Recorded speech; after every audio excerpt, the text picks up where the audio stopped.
मी मुख्यमंत्र्यांचं अभिनंदन करतो। त्यांनी दत्तक घेतलेल्या नाशिकमध्ये जी गुंडगिरी विरुद्ध मोहीम सुरू केलेली आहे आणि कोणाचाही मुलाहिजा न ठेवता कोण कोणत्या पक्षाचा आहे याची फिकीर न करता त्यांनी पोलीस आयुक्तांना जे आदेश दिलेले आहेत की गुंडगिरी मोडून काढा। ठाण्यात आज एक महानगरपालिकेवर शिवसेना आणि महाराष्ट्र नवनिर्माण सेना यांचा एक मोर्चा निघतो आहे आणि मोर्चाचं कारण स्पष्ट आहे। ज्या पद्धतीनं मुख्यमंत्री पालकमंत्री असलेल्या जिल्ह्यात ते ज्या भागाचं प्रतिनिधित्व करतायत त्या महानगरपालिका हद्दीत जी गुंडगिरी, जी दरोडेखोरी, जो भ्रष्टाचार, जी लाचलुचपत सुरू आहे त्याविरुद्ध हा मोर्चा आहे। ठाणे महानगरपालिकेचे उपायुक्त त्यांना मुंबई पोलिसांच्या लाचलुचपत प्रतिबंधक किंवा EOW असं म्हणा त्यांनी कारवाई करून अटक केली 50 लाखाची लाच स्वीकारताना। हे उपायुक्त हा जो पक्ष आहे मेंदे गट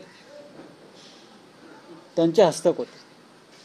संपूर्ण महापालिकेमध्ये अशा प्रकारे लूटमार करणाऱ्या हस्तकांचा भरणा आहे। अख्ख्या शहरात आणि जिल्ह्यात एक प्रकारे जे वातावरण आहे हे महाराष्ट्राला कलंक लावणार आहे। मी मुख्यमंत्र्यांचं अभिनंदन करतो।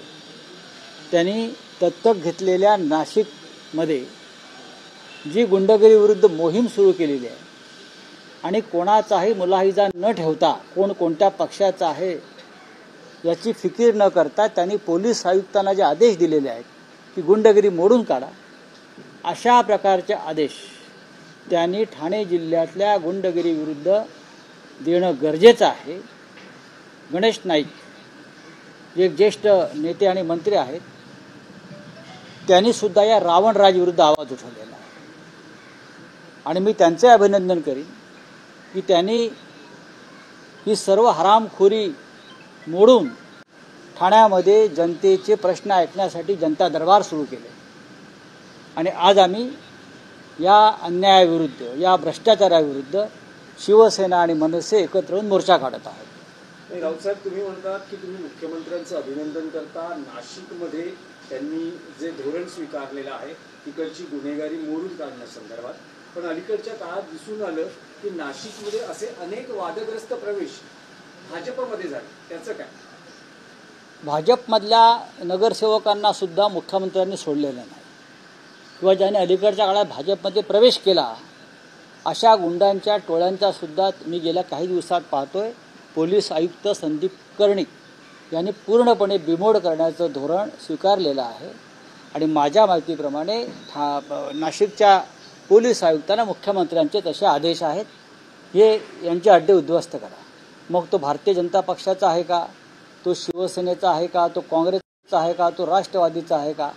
जनतेला छळणारा आणि शहरात दरोडेखोरी करणाऱ्यांना दया माया दाखवू नका, हे जर धोरण असेल तर त्याचं स्वागत केलं पाहिजे आणि नाशिकमध्ये मला तिकडले आयुक्त संदीप कर्णिक यांच्याकडून ती कारवाई होताना दिसते। अशा प्रकारची कारवाई ठाण्यात व्हावी। नाही, पण पुणे अपवाद आहे का? कारण पुण्यामध्ये, कारण सध्या देशाच्या नकाशावर पुणे जास्त आहे। घायवळ प्रकरण असेल, विविध गँग्स असतील, पुण्याचे प्रकरणामध्ये घायवळ प्रकरणात सुद्धा रवींद्र धंगेकर काही धक्कादायक माहिती आजही पत्रकार परिषदेत समोर आणणार। त्याआधी त्यांच्या पक्षाकडून त्यांना समज दिली गेलेली आहे की महायुती दंगा नको, असे आदेश त्यांना दिले। बघा, पुणे हा एकेकाळी विद्येचं माहेरघर होतं, सांस्कृतिक शहर होतं। आज पुणे हे अजितदादा पवारांमुळे आणि नंतर भाजपमधल्या काही घटकांमुळे गुंडांचं माहेरघर झालेलं आहे। कोयता गँग ही संकल्पना पुण्यातून बाहेर आली। पोलीस आयुक्त काय करतात? तिकडले पोलीस आयुक्त जे कोणी आहेत त्यांनी नाशिकच्या पोलीस आयुक्तांकडून नाशिक शहरात जे काय घडामोडी सुरू आहेत त्यापासून प्रेरणा घेतली पाहिजे आणि हे राज्याच्या गृहमंत्र्यांचं जबाबदारी आहे। पुण्यामधले एक मंत्री केंद्रात आहेत आणि ज्या प्रकारे पुण्याची बदनामी सुरू आहे ही गंभीर बाब आहे.